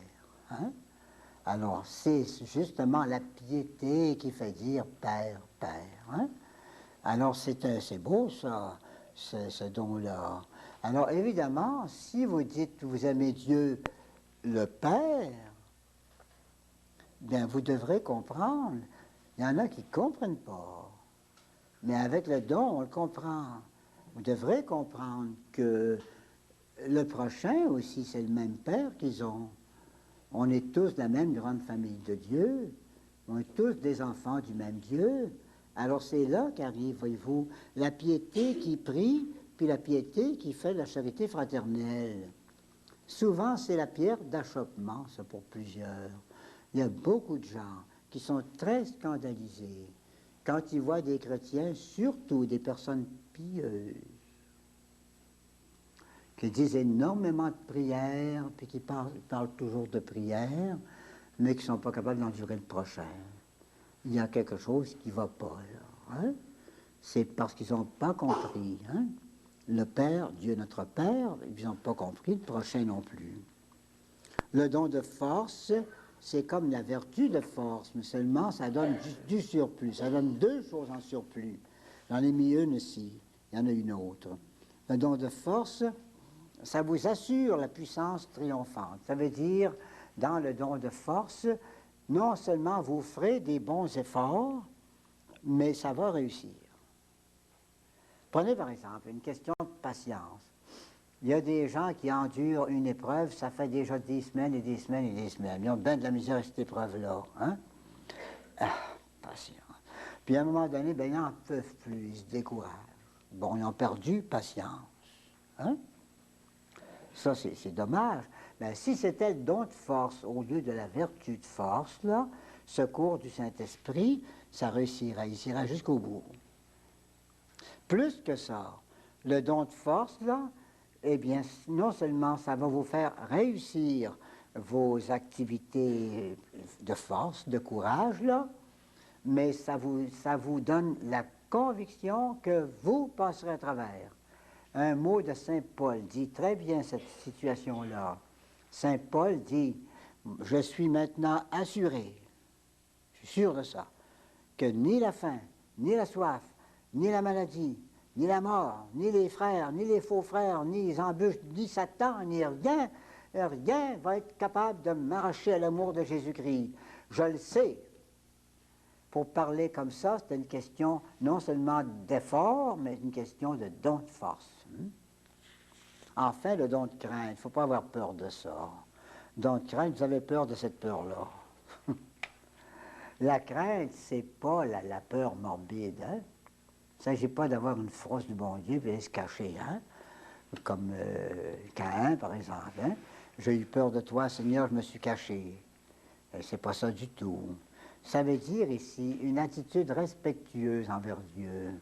Ça veut dire beaucoup de respect pour Dieu. Bon, le bon Dieu, là, c'est pas n'importe qui. Il y a des gens, par exemple, qui se familiarisent très vite avec Dieu. Ils vont dire, moi, je t'arrange ça, c'est le Saint-Esprit, je te l'organise, moi. Hein? Le Saint-Esprit, donne-moi cette grâce-là, je la veux, donne-moi ça. C'est pas correct, ça. Ça, c'est naïf. Hein? Je ne dis pas que c'est péché, c'est trop naïf pour être péché. Mais c'est pas ça. C'est pas comme ça du tout, du tout. Le bon Dieu, vous savez, il sera toujours l'être suprême, le grand, grand maître. Et même dans le ciel, on ne sera pas si familiarisé que ça avec le bon Dieu. Car vous le savez, par la messe, tous les sanctus, les anges dans le ciel, les archanges, les chérubins, les séraphins dans le ciel, ils disent toujours Saint, Saint, Saint. Hein? Et ils disent pas hey, on est rendu, son père, là, hein? On est...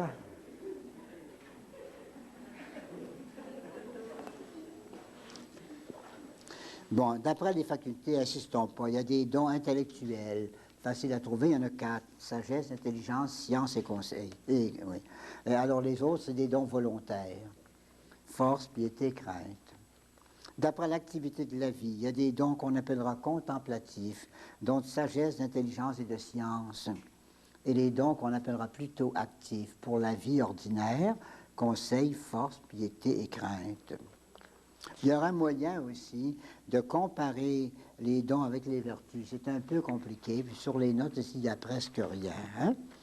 Alors, d'ailleurs, j'ai déjà donné, de temps en temps, je donne ça, une retraite complète où je fais tout le rapprochement entre les vertus, les dons et les béatitudes. Alors ici, c'est trop fort pour ce soir. Avec les béatitudes, c'est pareil. Insistons pas. Dans la pratique, au-delà des dons eux-mêmes, c'est-à-dire plus enracinés que les dons, il y a la réceptivité de la charité, une sorte de don général, dirait-on, qui n'est ordonné à aucun objet précis. C'est par elle que Dieu peut agir dans la substance de l'âme par des touches substantielles. C'est une grande chose qu'on verra en 6e demeure. Les touches substantielles, c'est les plus grandes choses qui peuvent arriver à quelqu'un sur la terre pour le ciel. Hein? Or, la touche substantielle, Seigneur, il vient toucher l'âme dans le centre même de l'âme, l'essence de l'âme. Faites attention à ce mot-là, par exemple. Faut pas matérialiser ça. Hein? Une personne me disait un jour, elle dit, le centre de l'âme, c'est-il ici ou bien c'est là plus bas? Hein? Je ne t'ai pas parlé du centre de ton ventre, je t'ai parlé du centre de l'âme. Hein? C'est pas pareil. Hein? Le centre de l'âme, c'est dans l'âme. Hein? Alors, quand le Seigneur donne ça, bien, il ne donne pas ça dans l'intelligence, il ne donne pas ça dans la volonté, encore moins dans l'imagination et la sensibilité. C'est dans le centre de l'âme. C'est dans ce temps-là que souvent quelqu'un a un choc de grâce puis qu'il perd connaissance. Un baiser du bon Dieu, vous savez, c'est impressionnant. Il y en a qui en perdent connaissance. Hein? C'est pas un petit bec, ça. Plus fort que ça. Les distinctions claires en esprit ne sont pas toujours claires dans les cas concrets. Par exemple, on n'a pas encore trouvé clairement le don dominant de Petite Thérèse de l'Enfant Jésus. Il y a des spécialistes très nombreux, il y a des centaines de spécialistes qui ont écrit sur elle. Hein? Il y en a qui ont dit que son don principal, c'était la piété.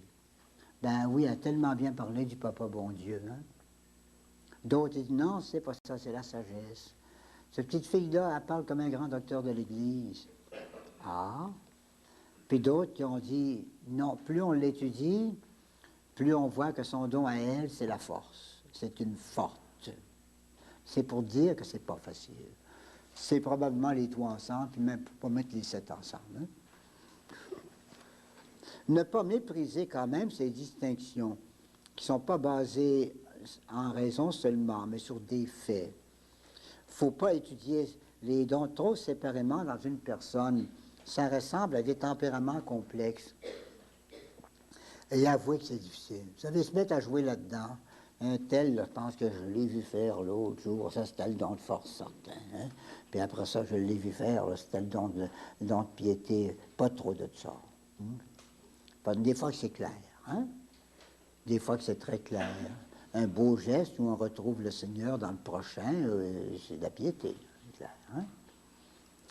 Une réceptivité ne reçoit que ce qu'elle est faite pour recevoir, mais l'action divine, toujours la même en son fond, peut bien s'adresser à plusieurs réceptivités. Moi, je dirais, une note de piano sur un piano, ça joue rien qu'un ton. Hein? Essaye pas, ça joue rien que ce ton-là. Si c'est un La, ça va jouer un La. Si c'est un Do, ça va jouer un Do. Mais ça n'empêche pas que le musicien est capable de faire jouer plusieurs notes en même temps. Hein? Alors, le Saint-Esprit, c'est un peu pareil. Donc, force, il ne faut pas le mêler avec d'autres, mais le Saint-Esprit peut bien. L'intérieur est prise comme un orgue. Toute cette grande harmonie de vertu et de don, c'est toute beauté. On fait une deuxième petite pause, courte.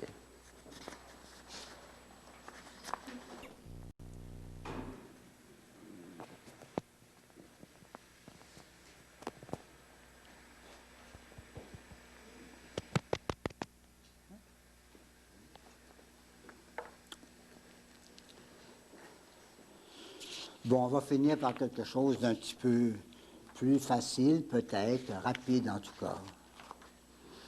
Expérience des dons. est-ce qu'on peut faire l'expérience quand les dons fonctionnent? Ou perception par la conscience psychologique de l'action de Dieu par les dons. Est-ce que dans notre conscience psychologique intérieure, est-ce qu'on est capable de s'apercevoir, là, je suis travaillé par le Saint-Esprit. Hier, je ne l'étais pas. Aujourd'hui, ça marche. Il ne faut pas dire ça trop vite. C'est un problème ardu et peu exploré. Comment ça se fait, cette perception, s'il y en a? Quels en sont les modes divers? Comment ça peut se faire? Est-ce que ça accompagne toute action de Dieu? Et en quelle mesure pourrait-on découvrir cette action de Dieu? Alors, quelques réponses. Une première réponse, il ne faut pas mêler vie mystique et expérience mystique. Vie mystique, c'est lorsque on est sous l'activité du Saint-Esprit. De différentes façons. Dès que les dons sont en éveil et qu'un ou l'autre don, parfois tous ensemble, travaillent dans une âme, mais si c'est habituel, ça, c'est une vie mystique. En passant, on n'en parle pas. C'est accidentel. Mais quand c'est un peu tout le temps, je suppose que depuis 1 an, par exemple, à peu près tout le temps, là, le Saint-Esprit vous inspire ici et là, puis ça ne vous lâche pas, là. Eh bien, ça s'appelle vie mystique. Il y a de la contemplation, il y a du secours au point de vue force, au point de vue piété, au point de vue conseil, on voit très bien les dons là. Bon. Au début des 4e demeures, c'est là que ça commence la vie mystique. Au début des 4e demeures, voyez-vous là, 2e rond. On regrette trop la consolation et on ne remarque pas la saveur subtile de la contemplation. On verra en détail plus tard. Mais quand on commence en 4e demeure à contempler, ce n'est pas encore une contemplation forte. C'est une contemplation très faible. Ça ne frappe pas tellement. Ce qui frappe, c'est pas ça. C'est que ce n'est plus facile comme avant, qu'on n'a plus de facilité pour réfléchir, méditer, lire des livres et ainsi de suite, là. Alors ça, on marque ça. Mais la saveur subtile, vous savez, le petit goût qu'il y a là-dedans. Comme celui qui disait, là, je comprends bien, mais j'aime ça, là. Hein? Ben, j'aime ça, là. Hein? Il y a un petit goût là-dedans. Mais au début, c'est trop faible, on ne le remarque pas. C'est comme certaines nourritures, vous savez, au début, on ne remarque pas ça. Certaines sortes de pain, par exemple, ça ne goûte rien. Bon, quand j'ai commencé au Vietnam à manger du riz, je suis arrivé là, puis ils m'ont dit tout de suite, le premier soir, fini. Plus de pain ici. C'est du riz à la place. Ben, on va en manger, mais ça ne goûtait rien. C'était pas mieux que manger du papier. Ça ne goûtait rien, cette affaire-là. C'est pas du riz sucré, c'est pas du riz salé, c'est du riz, c'est tout. Hein? Ça goûtait rien. Pourtant, on finit par aimer ça. Mais au début, le goût du riz, je ne pouvais pas le saisir. Je pensais trop au goût du pain. Quand je suis revenu au pays, ici, je me suis remis au pain. Là, c'est le pain qui goûtait rien.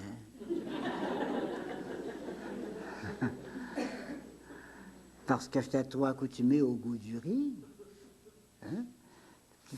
Petit à petit, ben, on devine un peu les deux, là. C'est ça, la vie, hein? Donc, au début, c'est ça. Plus tard, quand l'âme est devenue tout à fait pure, ça, c'est loin dans les 4e, 5e demeures, là. Eh bien, alors, les communications ne produisent aucun effet perçu. Le Seigneur donne ses grâces et puis on sent rien, absolument rien de sensible.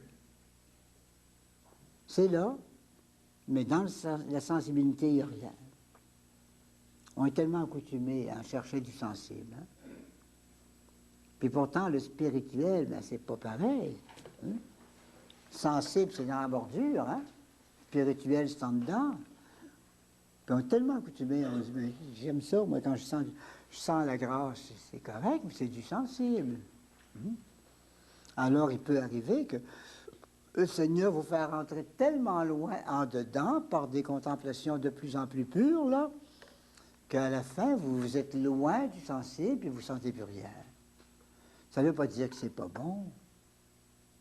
Vous savez, c'est une affaire de foi. Vous restez dans la foi. Et c'est parfait. Au Cantique spirituel, son beau livre, Jean de la Croix a fait 4 livres. Hein? Montée du Carmel, le livre de la nuit obscure, le Cantique spirituel et la vive flamme d'amour. Alors, au Cantique spirituel, Saint Jean de la Croix demande au Seigneur des communications dont les sens ne sachent rien. Donnez-moi donc, Seigneur, des grâces qui ne tomberont pas dans ma sensibilité. Alors, comme ça, je n'aurai pas d'illusion. Donnez-moi ça loin, loin en dedans. Que même si mes sens n'ont pas connaissance de rien, ils sont là, les grâces. J'en suis pas privé. Mais ça, c'est du Jean de la Croix. S'il avait dit, donnez-moi un peu plus de sensibilité, bien, il a descendu. Voyez-vous, là, mes chers amis, il s'agit de rentrer vers le centre, vers le Père. Alors, ça tire vers le sensible, ça c'est bien humain. Puis le Seigneur tire vers le dedans, lui. Puis si il vous tire vers le dedans, mais vous dites, je suis jamais seul, sensible, moi. Donne-moi une chance, Seigneur. Ben, vous tirez le Seigneur dans les 4e demeures, puis dans les 3e. Puis lui, il vous tire sur l'autre bord. Alors, il y a un petit combat et c'est pas tout à fait correct. Alors, on y perd. On perd beaucoup à chercher comme ça. Sainte Thérèse aussi nous parle de lumière très haute qu'elle découvrait en elle sans s'être aperçue quand elles arrivaient. Elle ne pouvait pas dire quand est-ce que c'était arrivé, ça. Mais tout d'un coup, elle savait qu'elle connaissait de grandes choses. Je n'ai pas étudié ça. Pas étudié, mais je le sais. Alors, c'est parce que c'était une perception pas trop sensible. Hein?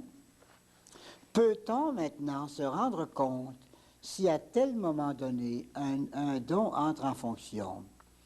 On ne remarque pas le don lui-même, mais seulement ses effets. Mais Saint Jean de la Croix parle, lui, des profondes cavernes des sens, dans la vive flamme d'amour. Cette souffrance du vide, après des communications divines, semble être une expérience de la capacité des dons du Saint-Esprit qui supporte difficilement la privation des communications divines. Voyez-vous, il y a des belles grâces qui arrivent. Puis quand ça part, là, quand le Saint-Esprit ne les donne plus ou qu'on n'en a plus connaissance, bien là, on s'ennuie terriblement. Puis c'est ça qu'il appelle le vide, hein? Les souffrances du vide, une sorte de caverne. Troisièmement, l'âme n'expérimente ni Dieu, ni son action, mais seulement les vibrations produites en elle par cette action de Dieu. C'est une quasi-expérience de Dieu à travers la vibration que produit son action. La vibration, c'est quelque chose qui vous arrive, là. Il ne s'agit pas de ça, hein? Pas des vibrations comme ça, hein? Ça veut dire que c'est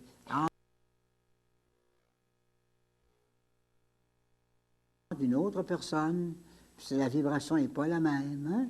Moi, je vous parle, c'est certain que la vibration de chacun n'est pas la même ce soir. Hein? C'est certain, ça. C'est bien certain. Hein? Il y en a qui ne vibrent pas de la même façon. Hein? C'est ça, la vibration. Là. La grâce du Seigneur, ça laisse comme ça une sorte de vibration aussi. Et c'est là, surtout, qu'on va savoir l'expérience de Dieu. Comme, par exemple, une comparaison là. Prenez le froid. On n'a pas été trop gâtés cette année, mais c'est beau du froid. Le froid. Ben, des fois qu'on ne sait même pas le degré du froid. C'est-il 0? C'est-il 10 en bas de 0? C'est quoi? qu'est-ce que vous allez faire pour vous apercevoir qu'il fait froid? La vibration. Vous dites, on gèle. On gèle. Ben, ça l'est, votre vibration. Ça. Or, en cette quasi-expérience de Dieu, il y a une impression de fond, la plupart du temps dominante, parfois unique et exclusive des autres. C'est l'expérience du contraire de ce qui est donné, une expérience négative. Il y a juste la sagesse qui donne une expérience positive. Les autres dons, c'est négatif. Par exemple, Dieu vous donne une grande grâce de lumière par le don d'intelligence, vous ne voyez plus rien, vous êtes aveuglé. Alors vous ne direz pas Dieu m'éclaire, vous direz je tombe dans la nuit. Puis en fait, la nuit, c'est pas une vraie nuit, c'est votre vibration. Je ne vois plus rien. C'est l'expérience du contraire. Hein? Car Dieu, en se communiquant, se montre transcendant, c'est-à-dire très dépassant tout. Hein? Sa présence impose le respect. Sa lumière éblouissante produit l'obscurité. Sa force écrase la faiblesse humaine. La saveur de sagesse fait expérimenter notre petitesse. Dieu met l'âme dans la vérité en créant l'humilité. C'est le signe le plus sûr d'une vraie contemplation. Quelqu'un qui dira « je fais des grâces de contemplation », puis qui se glorifie avec ça, puis qui se monte avec ça, c'est pas vrai son affaire. Le signe le plus sûr, c'est l'humilité. C'est ce qui explique les béatitudes d'ailleurs. Bienheureux les pauvres. On n'a rien, Seigneur, tant mieux. Bienheureux. Bienheureux les doux. Pas facile d'endurer son prochain tout le temps. Eh bien, Seigneur, c'est pas bien amusant, mais c'est ça. Il peut s'ajouter une expérience positive et délectable de l'action de Dieu par le don, mais seule la sagesse fait ça. Le don de sagesse vous donne cette joie délectable qui vous réjouit beaucoup. Il introduit dans les âmes une saveur subtile et crée l'humilité paisible qui est le signe du contact de Dieu. On a vu ça déjà dans le cours numéro 2. Mais vous comprenez ces cours-là, et c'était complet. Il y avait tellement de choses dedans qu'on ne pouvait pas tout remarquer. Hein? À part la sagesse, l'expérience des autres dons est très variable. Par exemple, le don d'intelligence. Ou bien ce don vous apporte uniquement des obscurités, la nuit du sens, la nuit de l'esprit, c'est le don d'intelligence qui fait ça. Ou parfois, le même don d'intelligence va vous apporter des lumières profondes sur un dogme, sur une vérité, en passant. Le don de force. On peut être fort au point de provoquer ses bourreaux. Vous savez l'histoire de Saint Laurent, hein? Le diacre. On le faisait brûler sur un grill, le feu en dessous. Puis on le faisait chauffer, on le faisait cuire. Puis ça fait mal, bien sûr. Le feu en dessous de lui, comme si on mettait sur un grill. Là. Puis à un moment donné, il s'est moqué des bourreaux. Il dit, je pense que vous ne connaissez pas votre affaire. Et il dit, vous êtes après cuire rien qu'un même côté. Virez-moi dans le bord, ça va cuire les deux côtés pareil. Il faut être pas mal fort pour ça. Ou bien, on peut être héroïque sans provision de force. Vous avez les deux martyrs canadiens, Brébeuf et l'Allemand. Brébeuf, on a beau le taillader avec la hache, couper l'oreille, couper la langue, couper les lèvres. Travaillez, vous autres. Il n'en revenait pas, il sauvage. Hein? Puis à côté, le poteau d'à côté, c'était Saint-L'Allemand, Gabriel l'Allemand. Puis lui, il se tortillait. Et tous les deux avaient le même don de force. Hein? C'est pas la même vibration. C'est ici, là. C'est pas tout à fait pareil, hein? Le don de conseil, il y en a qui ont des lumières certaines. C'est ça que le Seigneur veut. Ça. Puis d'autres fois, on va hésiter jusqu'à un événement qui engage. On dit, ben, j'ose pas trop me prononcer, on prie, puis on essaye de s'enfoncer dans le Seigneur, prie, puis à un moment donné, on arrive au bout, puis c'était parfait. Hein? On a eu quand même l'assistance du Saint-Esprit. Le don de science, ça peut frapper de deux façons. Ou bien c'est le dégoût de la créature, ou bien c'est la valeur de la créature. Il y a deux sortes d'âmes devant le don de science. Dégoût de la créature. Je ne sais pas si vous connaissez l'histoire de l'abbé de Rancé, le fondateur des trappistes. C'est pas un petit personnage. Hein? C'est un mondain dans le 17e siècle, un confrère de classe de Bossuet, puis d'un autre fameux, là. Hein? C'est lui qui était premier parce qu'il était le plus riche. Bossuet était le troisième parce qu'il était le plus intelligent. En tout cas, après les études, là, Rancé est devenu un mondain de la pire espèce. Fêtait, puis surtout, c'était connu, il avait une maîtresse bien connue, Madame de Montbazon. Or, un jour, étant absent, on est allé lui porter un billet. Madame de Montbazon est morte. Oh, il rebondit, je vous assure qu'il est revenu. Hein? Il est arrivé, puis je vais la voir, je vais la voir, je vais la voir. Puis on avait fermé la tombe, on dit non, on n'ouvre pas la tombe, vous ne la verrez pas. Je veux la voir, tout le monde sait mes relations avec elle, puis je veux absolument la voir. Ça va faire dur si vous ne me la laissez pas voir. C'est ce qui est arrivé. Ils ont ouvert la tombe pour lui. Mais qu'est-ce qu'il a vu là-dedans? La tombe avait été faite trop petite, c'était pas les bonnes mesures. Puis la personne était trop grande pour la tombe, alors on avait coupé la tête, on l'avait mis dans un coin.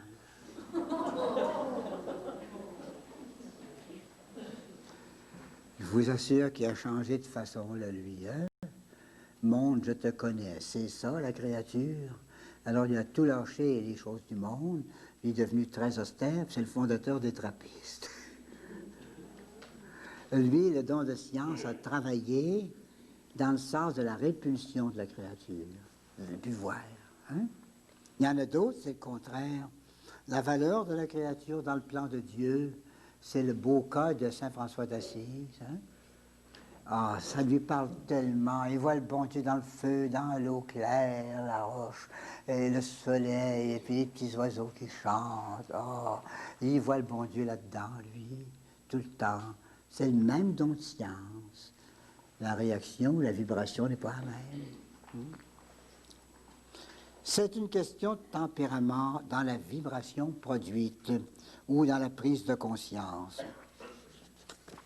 Le signe le plus certain et le plus visible du Saint-Esprit réside dans les fruits et principalement dans la fécondité spirituelle. On pourrait dire qu'il y a deux grands fruits, il y en a une douzaine, hein? Il y en a quelques-uns de cités ici, là, mais parmi les fruits, là, il y en a deux grands surtout qui peuvent être des tests ou qui peuvent être des signes de discernement. Hein?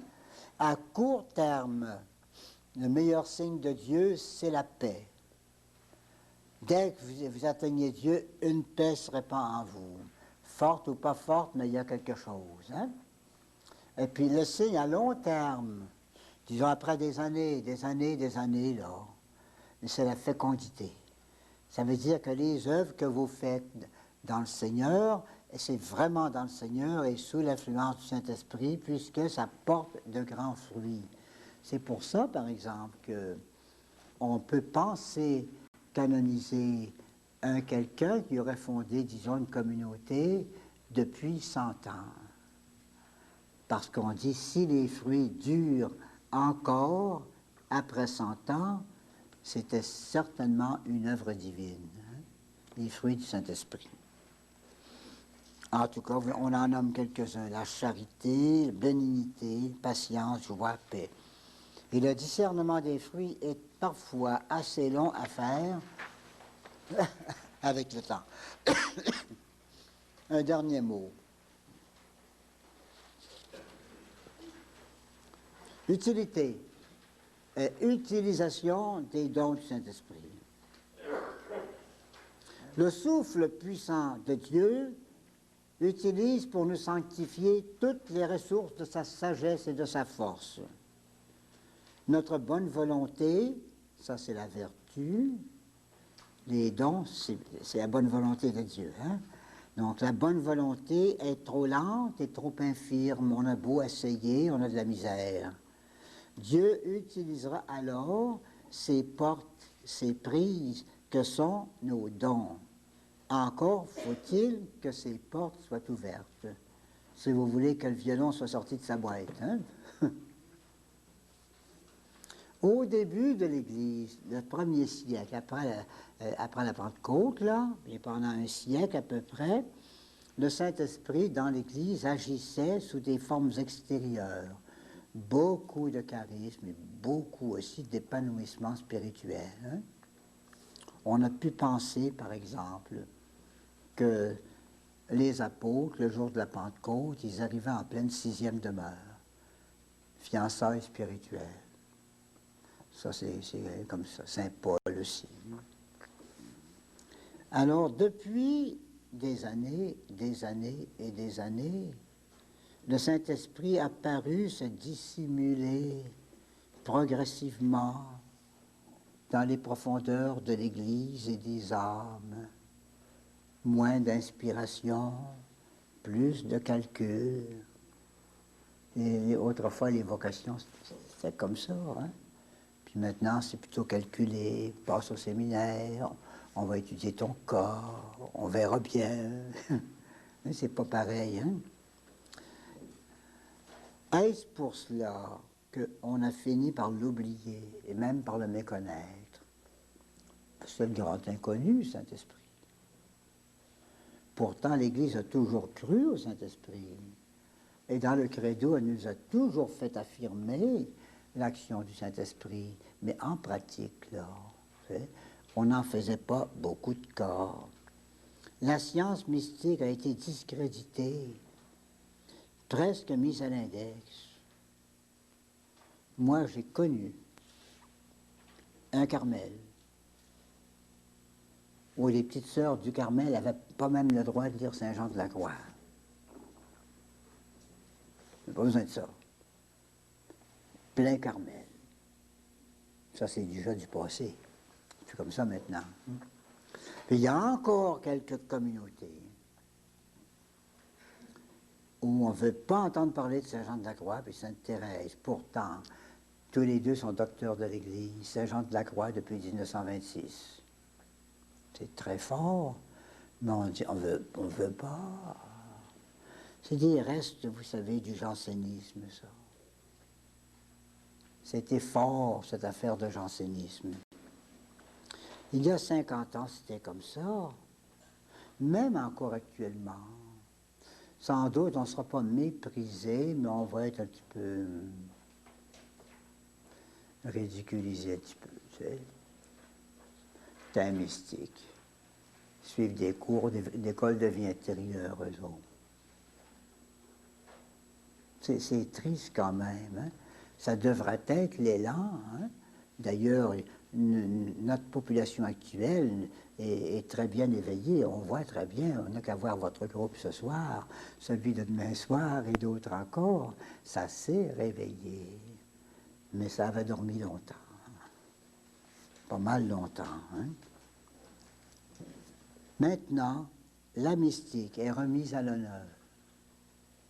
C'est un magnifique mouvement qui refouille le jansénisme. Le jansénisme, on a été victime de ça.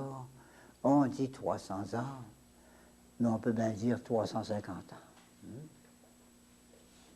Ça a pris du temps à décoller, cette affaire-là. Alors, on a vu un premier pas dans la dévotion au Sacré-Cœur. C'est un peu mystique, ça. C'était des apparitions du Sacré-Cœur. Plus récemment, dans la voix d'enfance de la petite Thérèse, l'enfant Jésus. Ça, c'est une belle arrivée du Saint-Esprit. Avant même qu'on parle du renouveau, la petite Thérèse, c'était déjà un très beau renouveau. Hein?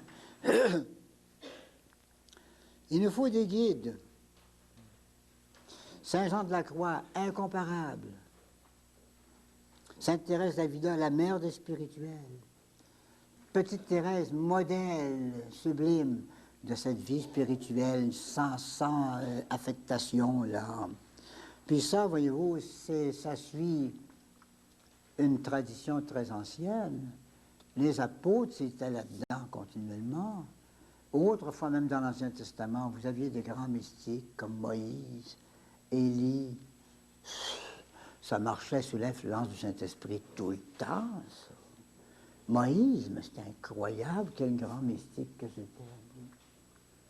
Il avait le don de sagesse, il avait presque vu Dieu, le don d'intelligence, il était en face des réalités éblouissantes de Dieu, puis tous les dons passaient là dans Moïse, le don de force, hein, tenir tout un peuple qui voulait le tuer, qui voulait le lapider, ainsi de suite. Il tient bon, et à travers tout ça, c'est incroyable la grandeur de ces mystiques-là. Vous avez Élie, le prophète Élie, le père ou le grand-père du Carmel. Le prophète Élie, la même chose, c'était un contemplatif, mais de temps en temps, un actif de première valeur.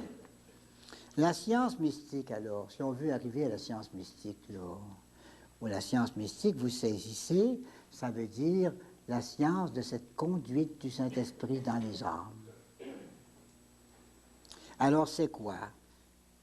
Ça peut se dire comme ceci: comment attirer en nous le souffle de l'Esprit Saint?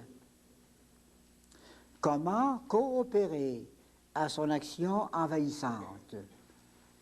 Alors, on va dire, c'est simple, 3 dispositions pourront nous préparer à cette invasion, à cette effusion formidable du Saint-Esprit en nous. Je les nomme tous les 3 et ce sont nos prochains cours. Le don de soi, la vertu d'humilité et la vertu du silence. Une âme qui donne, le Seigneur va lui donner. Une âme humble, le Seigneur va descendre. Avez-vous remarqué ça? Quand il y a eu une sécheresse, puis tout est vert, tout est jauni partout, là. Hein? Il y a des places qui sont bien plus jaunes que les autres, puis il y a des places qui sont un peu moins jaunes que les autres. Les buttes, là, ça c'est brûlé. Puis les creux, c'est là qu'il y a encore un petit peu de verdeur. Pourquoi? Parce que l'eau, ça grimpe pas, l'eau, ça descend. Hein? Alors, c'est un peu comme ça, la grâce du Seigneur. Elle grimpe pas, la grâce du Seigneur, elle descend. Et si l'orgueilleux se dresse devant le Seigneur, eh bien, il ne sera pas pénétré par la grâce, hein? Parce qu'il s'élève au-dessus. Mais s'il est humble, la grâce va descendre. Et troisièmement, le silence, c'est le climat des actions de Dieu. Ça fait de très beaux thèmes à voir bientôt. Alors.